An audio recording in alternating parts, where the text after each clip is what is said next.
স্বাগত জানাচ্ছি RTV রাতের সংবাদে। পুরোটা সংবাদ জুড়ে আপনাদের সাথে রয়েছে আমি নুসরাত সুজানা। শিক্ষক শিক্ষার্থীর উপর পুলিশের হামলার বিচার সহ 4 দফা দাবিতে টানা দ্বিতীয় দিনের মতো রাজধানীর কাকরাইল মোড় অবরোধ করে বিক্ষোভ করছেন জগন্নাথ বিশ্ববিদ্যালয়ের শিক্ষার্থীরা। এ সময় দাবি আদায় না হওয়া পর্যন্ত বিশ্ববিদ্যালয়ে শাট ডাউন কর্মসূচির ঘোষণা দিয়েছে শিক্ষক সমিতি। তাদের অভিযোগ, জগন্নাথ বিশ্ববিদ্যালয়ের শিক্ষার্থীরা নানাভাবে বৈষম্যের শিকার। 11টি হল বেদখল করে রেখেছে প্রভাবশালীরা। দ্বিতীয় ক্যাম্পাসেরও কোনো অগ্রগতি নেই।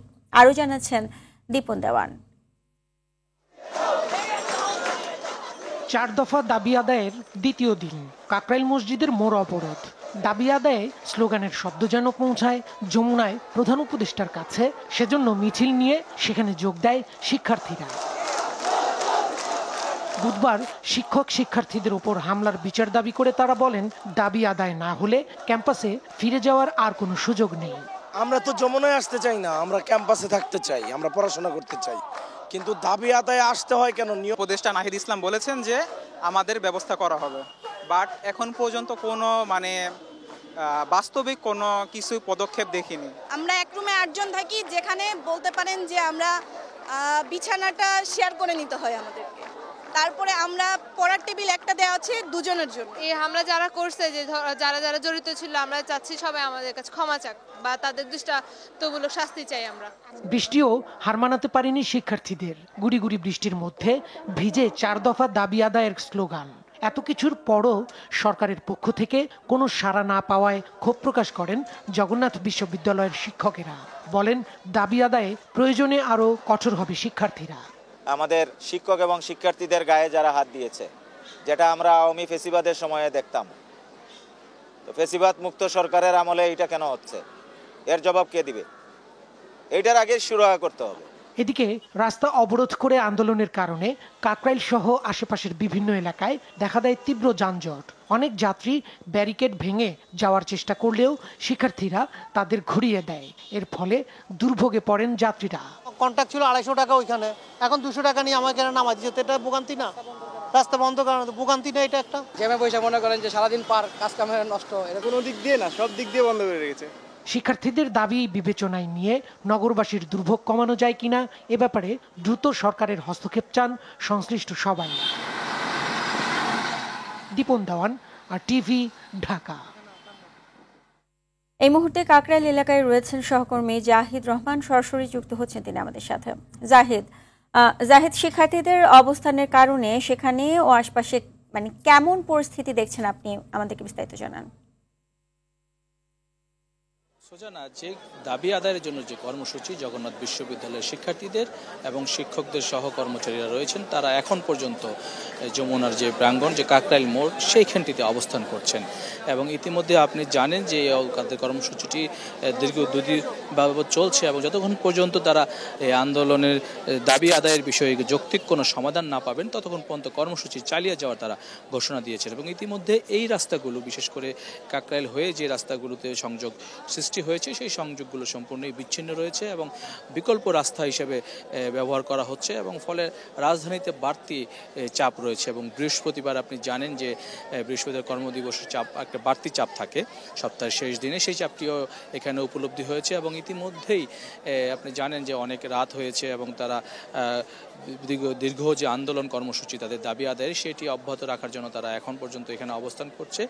আমরা একটি সূত্র মতে জানতে পেরেছি যে শিক্ষা উপদেষ্টা এবং জগন্নাথ বিশ্ববিদ্যালয়ের উপাচার্য সহ এবং স্থানীয় সরকার উপদেষ্টা 3 জনের একটি বৈঠক চলছে অনানুষ্ঠানিক, এবং সেখানে কি ধরনের আলোচনা হচ্ছে এবং কি সিদ্ধান্ত হচ্ছে এবং এই সমাধানের জন্য তারা কি আশ্বাস পেলে শিক্ষার্থীরা এখান থেকে উঠবেন কিনা এবং কি ধরনের আশ্বাস আসতে পারে, সেই বিষয়টি আসলে জানা যাবে উপদেষ্টাদের সাথে যে উপাচার্য রয়েছেন বিশ্ববিদ্যালয়ে তাদের বৈঠকের পর। এবং এই অনানুষ্ঠানিক বৈঠকের বিষয়টি কিন্তু আমাদের এখন পর্যন্ত এখানে যারা রয়েছেন তারা সেভাবে না বললেও জানিয়েছেন যদি একটু সমাধান হয় এবং তারা আশ্বাস পান এবং যে অপ্রীতিকর ঘটনাগুলো ঘটেছে এই কর্মসূচিকে কেন্দ্র করে, সেগুলোর একটি যা সুষ্ঠু বিচার যেটি দাবি করেছেন সেটিও যদি নিশ্চিত করা যায়, তাহলে তারা হয়তো আন্দোলন কর্মসূচি প্রত্যাহার করবেন। অন্যথায় তারা যে ঘোষণাটা দিয়েছেন যে কমপ্লিট শাটডাউন বিশ্ববিদ্যালয়, সেটিতে তারা অটল থাকবেন। সুজানা, ধন্যবাদ আপনাকে। শাহরিয়ার আলম সাম্য হত্যার ঘটনায় ঢাকা বিশ্ববিদ্যালয়ের ভিসি ও প্রক্টরের পদত্যাগ দাবিতে অনড় ছাত্রদল। সংগঠনের সভাপতি রাকিবুল ইসলাম রাকিবের অভিযোগ, হত্যাকাণ্ড নিয়ে একটি গোপন সংগঠন সামাজিক যোগাযোগ মাধ্যমে বিভ্রান্তিমূলক প্রচারণা চালাচ্ছে। সুষ্ঠু তদন্তের মাধ্যমে হত্যায় জড়িতদের বিচার দাবি করেছেন বিএনপির সিনিয়র যুগ্ম মহাসচিব রুহুল কবির রিজভী। রুদ্র রফিকের রিপোর্টে বিস্তারিত। ছাত্রদল নেতা শাহরিয়ার আলম সাম্য হত্যার ঘটনায় উত্তাল ঢাকা বিশ্ববিদ্যালয়। ঢাবি প্রশাসনের আধাবেলার শোক দিবস প্রত্যাখ্যান করে সন্ত্রাস বিরোধী শিক্ষার্থী ব্যানারে পূর্ণ দিবস ধর্মঘট পালন করে ঢাবি ছাত্রদলের নেতাকর্মীরা। ভিসির বাসভবনের সামনে অবস্থান নিয়ে নেতাকর্মীরা ভিসি প্রক্টরের পদত্যাগ দাবি করেন। আমরা লক্ষ্য করেছি সোশ্যাল মিডিয়ায় একটি গুপ্ত সংগঠন রয়েছে, তার নেতা কর্মীরা তারা সংঘবদ্ধভাবে এর বিরুদ্ধে অগ্রসর চালাচ্ছে। বিশ্ববিদ্যালয়ের সম্মানিত ভিসি স্যার এবং প্রক্টর স্যার তারা নিরব ভূমিকা পালন করছে, আমরা নিন্দা জানাচ্ছি। জাতীয় প্রেসক্লাবের সামনে সাম্য হত্যার বিচারের দাবিতে আয়োজিত মানববন্ধনে বিএনপির সিনিয়র যুগ্ম মহাসচিব রুহুল কবির রিজভী বলেন, যারা দেশের পক্ষে জাতীয় সঙ্গীত ও জাতীয় পতাকার পক্ষে কথা বলছে তাদের জীবন চলে যাচ্ছে। আওয়ামী লীগ তো ক্ষমতায় নেই, এখনকার বিশ্ববিদ্যালয়ের এই অরাজক পরিস্থিতি, এখনো কিন্তু তরুণ টাটকা ছাত্রের লাশ ক্যাম্পাসের মধ্যে পড়ছে। আমার তো মনে হয় এর মধ্যে রাজনৈতিক কারণ আছে। জাতীয় সঙ্গীত বন্ধের জন্য একটা আন্দোলন চলছিল, তার বিরুদ্ধে সে একটা পোস্ট দিয়েছে যে আপনার জাতীয় সঙ্গীতের পক্ষে। এইটাই কি কারণ? সাম্যের রাজনৈতিক প্রতিপক্ষকে খুঁজে বের করে বিচারের মুখোমুখি করার দাবি জানান রুহুল কবির রিজভী। পুলিশ বিভাগকে বলবো ভালো করে খতিয়ে দেখুন, ভবঘুরে গ্রেফতার করেছেন মানুষ, কিন্তু সব বিষয় সহজভাবে নেয় না। রুদ্র রফিক, RTV, ঢাকা। দেশের স্বাধীনতা ও সার্বভৌমত্ব বর্তমান সরকারের কাছে নিরাপদ নয় বলে অভিযোগ করেছেন বিএনপির জাতীয় স্থায়ী কমিটির সদস্য মির্জা আব্বাস। বিকেলে কুমিল্লা শিল্পকলা একাডেমিতে বিএনপির সদস্য ফর্ম বিতরণ কর্মসূচি উদ্বোধন অনুষ্ঠানে তিনি এ অভিযোগ করেন। অন্তর্বর্তীকালীন সরকার দেশের নীতি নির্ধারণী বিষয়ে সিদ্ধান্ত দেওয়ার সরকার নয় মন্তব্য করে আব্বাস বলেন, করিডোর দেওয়ার সিদ্ধান্ত আসতে হবে নির্বাচিত সরকারের কাছ থেকে।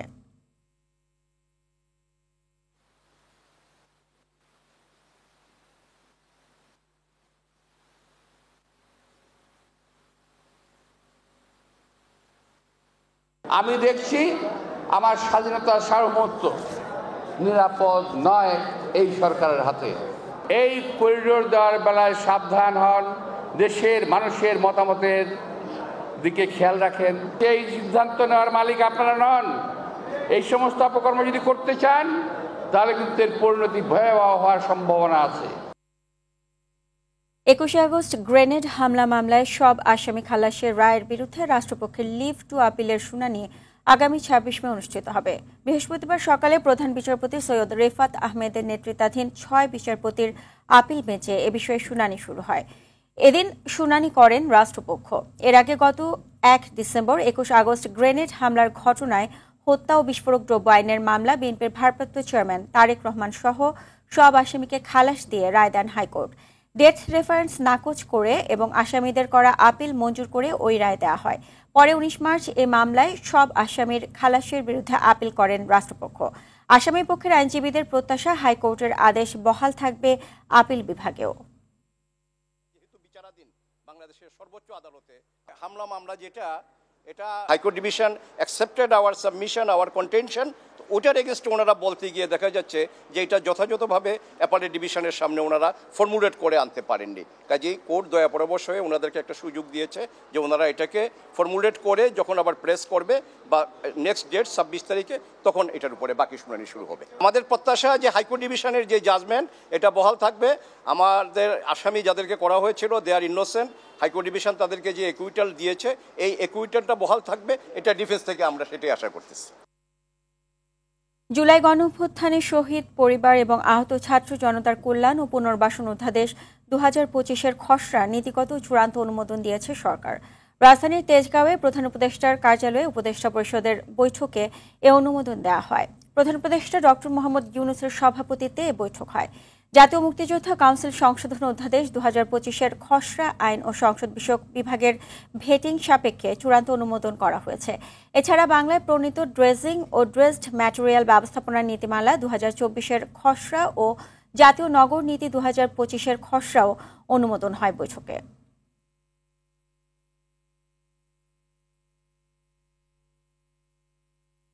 দেশের মানুষ ফ্যাসিবাদের পুনরুত্থান চায় না উল্লেখ করে জাতীয় ঐক্যমত্য কমিশনের সহ-সভাপতি অধ্যাপক আলী রিয়াজ বলেন, তারা এমন একটি গণতান্ত্রিক রাষ্ট্রের আকাঙ্ক্ষা করে যেখানে সাম্য ও নাগরিক অধিকার নিশ্চিত হবে।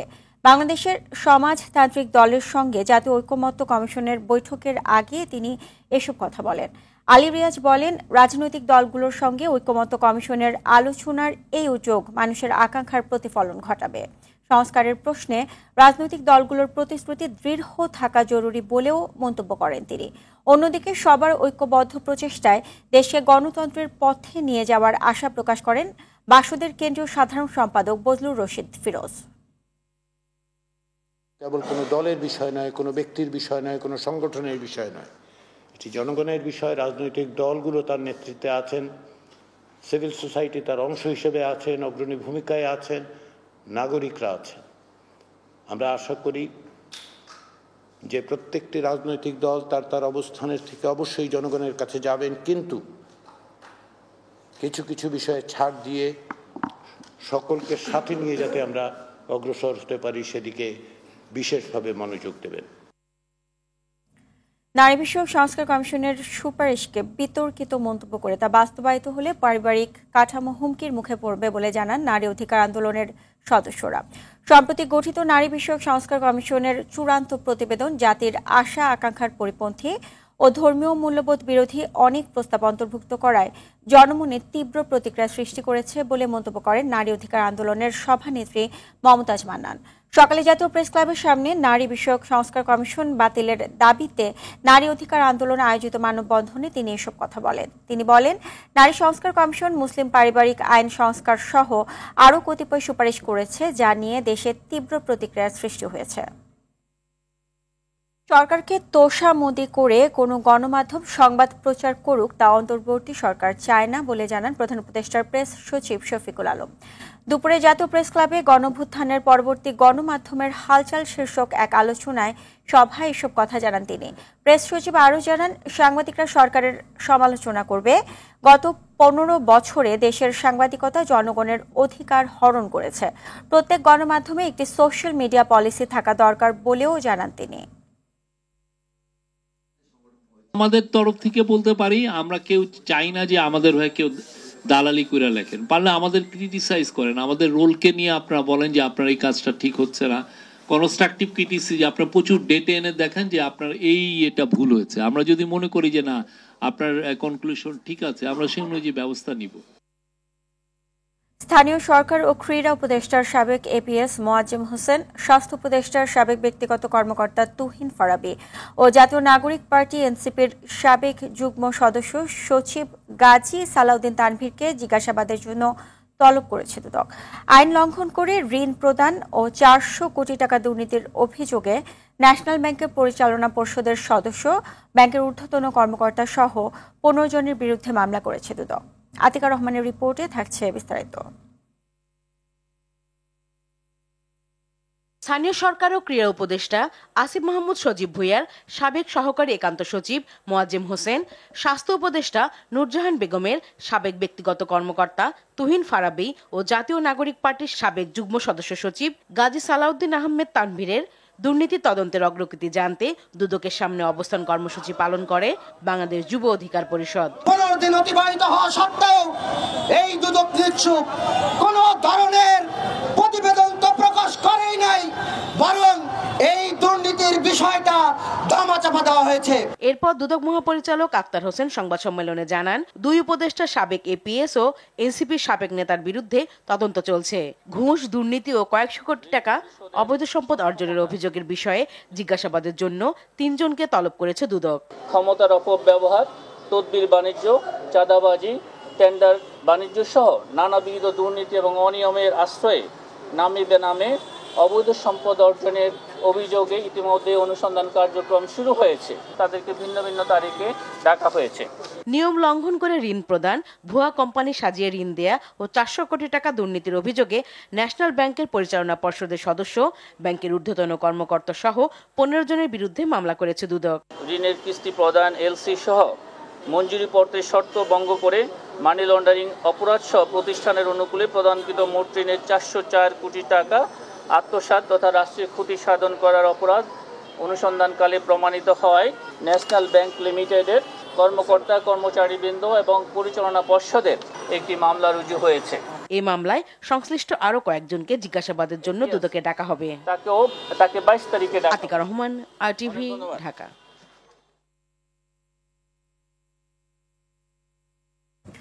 গুম সংক্রান্ত তদন্ত কমিশনের কাছ থেকে বিচার পাওয়ার আশা ছেড়ে দিয়েছে ভুক্তভোগী পরিবারগুলো। তারা বলছেন, অনেক তথ্য প্রমাণ থাকার পরও 8 মাসে একটি ঘটনারও বিচার শুরু হয়নি। মানবাধিকার কর্মী এলিনা খান বলেন, তদন্তের দীর্ঘ সূত্রতা তৈরি হলে সরকার ও তদন্ত কমিশনের প্রতি মানুষের অনাস্থা তৈরি হবে। কমিশন সদস্য নূর খান জানান, সময় না বাড়ালে 1900 অভিযোগের তদন্ত শেষ করা সম্ভব নয়। আরও জানাচ্ছেন দীপন দেওয়ান। জুলফার নামে ব্লগে লেখালেখি করতেন ব্যবসায়ী হুমায়ুন কবির। 2018 সালের 27 অক্টোবর বিকেল 5:30টার দিকে পিরোজপুর যাওয়ার জন্য সদরঘাটে যান। সে সময় 5 জন সাদা পোশাকের সশস্ত্র ব্যক্তি মাইক্রোবাসে উঠিয়ে অজ্ঞাত স্থানে নিয়ে যান হুমায়ুন কবিরকে। আমাকে আপডেট জানানো হচ্ছে না যে আমার তদন্তের আমার এইটার আপডেট জানানো। প্রথম দিনে আমাকে নিয়ে ঘোরাটোরা ছাড়া এরপরে আপডেট কিছু জানাচ্ছে না। এক যুগ আগে গুমের শিকার সাজেদুল ইসলাম সুমনকে গত 8 মে গ্রেফতার করতে তার বাসায় যায় পুলিশ। এই ঘটনা সাম্প্রতিক সময়ে পুলিশের ভূমিকাকে প্রশ্নবিদ্ধ করেছে। আবারও গুমের তদন্ত নিয়ে হচ্ছে সময়ক্ষেপণ। তদন্ত কমিশনের ভবিষ্যৎ নিয়েও শঙ্কিত ক্ষতিগ্রস্ত পরিবারগুলো। আমরা আমাদের ইনকোয়ারি নিয়ে ডেফিনেটলি হতাশ। মানুষের সদিচ্ছা ছিল, হয়তো তারা কাজ করছে, কিন্তু আমরা তো অ্যাকশন বা রেজাল্ট দেখতে পাই নাই। আমার বাড়ির উঠানে দাঁড়ায় আমাকে বলে সুমন ভাইকে অ্যারেস্ট করতে আসছে। এটা তো তামাশা না ভাই, আমি কি বলবো যে মানে এটা অনেক অনেক অনেক বড় রকমের মানে হিপোক্রেসি হইতেছে আমাদের সাথে। তদন্ত কমিশনে জমা পড়া অভিযোগগুলোর কাজ নির্ধারিত সময়ে শেষ করা নিয়ে সন্দেহ প্রকাশ করেন মানবাধিকার কর্মীরাও। যত লেন্দি হবে তত সরকারের যে ভাবমূর্তি আছে সেটা নষ্ট হবে। আর একটা হচ্ছে যে যারা করছে তাদের প্রতি মানুষের কিন্তু একটা অনাস্থা চলে আসবে। সুতরাং সেক্ষেত্রে আমার কাছে মনে হয় যে ভুক্তভোগীদের করা আছে ফাইন্ডিংসটা তারা তদন্তের সেটে নিয়ে যায়। দায়িত্ব নেওয়ার পর 2010 সালের 1 জানুয়ারি থেকে 2024 সালের 5 আগস্ট পর্যন্ত গুমের ঘটনা তদন্তে গুম সংক্রান্ত তদন্ত কমিশন গঠন করে অন্তর্বর্তী সরকার। এখনো নিখোঁজ রয়েছে 200 মানুষ। এর সাথে বিভিন্ন বাহিনীর সদস্যরা জড়িত রয়েছে বলে অভিযোগ পাওয়া গেছে। সবসময় ভিকটিমদের ভিতরে একটা তাড়াহুড়া ভাব থাকে, কিন্তু আপনি যখন কাজ করেন আপনি তো জানেন যে একটি মানুষকে চিহ্নিত করা এবং তার সর্বশেষ অবস্থাটি কি হয়েছে এটি চিহ্নিত না করতে পারলে, এটি বের করতে না পারলে আপনি কি বলতে পারবেন যে সে হত্যাকাণ্ডের শিকার হয়েছে বা সে এখনো জীবিত আছে? আমাদের দুর্বলতা থাকতে পারে, সেটা নিয়ে আলোচনা হতে পারে, কিন্তু সেটার জন্য পুরো কাজটিকে আমি বন্ধ করে দেব নানান কৌশলে। গুম সংক্রান্ত তদন্ত কমিশনের মেয়াদ রয়েছে এবছরের 30 জুন পর্যন্ত। দীপন দেওয়ান, RTV, ঢাকা। ভারতের উত্তর পূর্বাঞ্চলীয় রাজ্য অরুণাচল প্রদেশের 27টি স্থানের নতুন নাম ঘোষণা করে সেগুলোকে নিজেদের মানচিত্রে অন্তর্ভুক্ত করেছে চীন। পাকিস্তানের যুদ্ধ থামতে না থামতেই নতুন করে চীনের সঙ্গে উত্তেজনা দেখা দিয়েছে নয়াদিল্লির। বিরোধপূর্ণ অরুণাচল এলাকা নিয়ে নতুন করে টানাপোড়েন প্রতিবেশী এই দুদেশের মধ্যে। এদিকে অরুণাচল প্রদেশের বিভিন্ন স্থানের নাম পরিবর্তনের ঘটনাকে চীনের অযৌক্তিক প্রচেষ্টা উল্লেখ করে প্রত্যাখ্যান করেছে ভারত। বিস্তারিত রাকিব হাসানের রিপোর্টে। যুদ্ধ থামতে না থামতেই আবার নতুন করে উত্তেজনা দেখা দিয়েছে ভারত ও চীনের মধ্যে। ভারতের উত্তর পূর্বাঞ্চলীয় রাজ্য অরুণাচল প্রদেশের 27টি স্থানের নতুন নাম ঘোষণা করে সেগুলোকে নিজেদের মানচিত্রে অন্তর্ভুক্ত করেছে চীন। এই পদক্ষেপে তীব্র প্রতিক্রিয়া জানিয়েছে ভারত। দেশটির পররাষ্ট্র মন্ত্রণালয় এক বিবৃতিতে চীনের এই দাবি প্রত্যাখ্যান করে একে অকার্যকর ও হাস্যকর বলে আখ্যায়িত দিয়েছে। এক প্রতিবেদনে এ তথ্য জানায় আনাদুলু। চীনের সিভিল এভিয়েশন মন্ত্রণালয় গেল 11 ও 12 মে অরুণাচল প্রদেশের 27টি স্থানের নাম পরিবর্তন করে তা প্রকাশ করে। এসব নামকরণ চীনা ভাষায় করা হয় এবং অঞ্চলগুলোকে বেইজিংয়ের জাংনান নামে চিহ্নিত করা হয়, যা চীন অরুণাচলকে বোঝাতে ব্যবহার করে। ভারতের পররাষ্ট্র মন্ত্রণালয় জানায়, চীন অরুণাচলের বিভিন্ন স্থানকে নতুন করে নাম দিয়ে আন্তর্জাতিক সত্যকে অস্বীকার করার ব্যর্থ চেষ্টা করছে। অরুণাচল প্রদেশ ভারতের অবিচ্ছেদ্য অংশ ছিল, আছে এবং থাকবে। এ ধরনের পদক্ষেপে কোনো পরিবর্তন হবে না। এর আগে 2017 সালে প্রথম 6টি স্থানের নাম প্রকাশ করে চীন। এরপর 2021 সালে 15টি, 2023 সালে 11টি এবং 2024 সালের এপ্রিলে আরও 30টি স্থানের নাম ঘোষণা করা হয়। 2024 সালের তালিকায় পাহাড়, নদী, পর্বত, গিরিপথ, আবাসিক এলাকা ও জমিসহ বিভিন্ন ভূ অবস্থান অন্তর্ভুক্ত ছিল। চীনা কর্তৃপক্ষ এসব স্থানের অক্ষাংশ দ্রাঘিমাংশ হাই রেজলিউশন মানচিত্র প্রকাশ করে।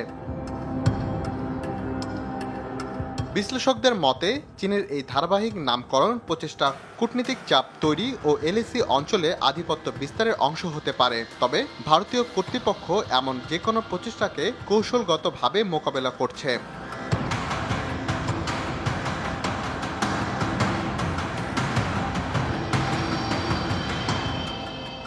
এদিকে পাক ভারত সংঘাত পরিস্থিতিতে প্রকাশ্যে চীন পাকিস্তানকে সহায়তা করেছে, যা ভারতের জন্য আরও এক নতুন চ্যালেঞ্জ হয়ে দাঁড়িয়েছে। চীনের এই সহযোগিতার ফলে দক্ষিণ এশিয়ার নিরাপত্তা পরিস্থিতি আরও জটিল হয়ে উঠেছে। এই উত্তেজনা ভারতকে একাধিক সামরিক ও কূটনৈতিক প্রতিকূলতার মধ্যে ফেলে দিচ্ছে। রাকিব হাসান, RTV। খেলার খবর ফুটবল। অনূর্ধ্ব-19 সাফ চ্যাম্পিয়নশিপের ফাইনালে যাওয়ার মিশনে অরুণাচলে শুক্রবার নেপালের মুখোমুখি হবে বাংলাদেশ। ভারতের গোল্ডেন জুবিলি স্টেডিয়ামে কাল ম্যাচটি শুরু হবে বিকেল 4:30টায়। দ্বিতীয় সেমিফাইনালে রাত 8:30টায় মুখোমুখি হবে ভারত মালদ্বীপ। নাজমুস সাকিবের রিপোর্টে দেখুন বিস্তারিত। সাফের বয়স ভিত্তিক সবশেষ আসরে চ্যাম্পিয়ন বাংলাদেশ। অনূর্ধ্ব-20 চ্যাম্পিয়নশিপে নেপালকে হারিয়ে শিরোপা উল্লাসে মেতেছিল বাংলার যুবারা। এবার অনূর্ধ্ব-19 সাফ আসরেও নিজেদের শ্রেষ্ঠত্ব প্রমাণ করতে চায় বাংলাদেশ।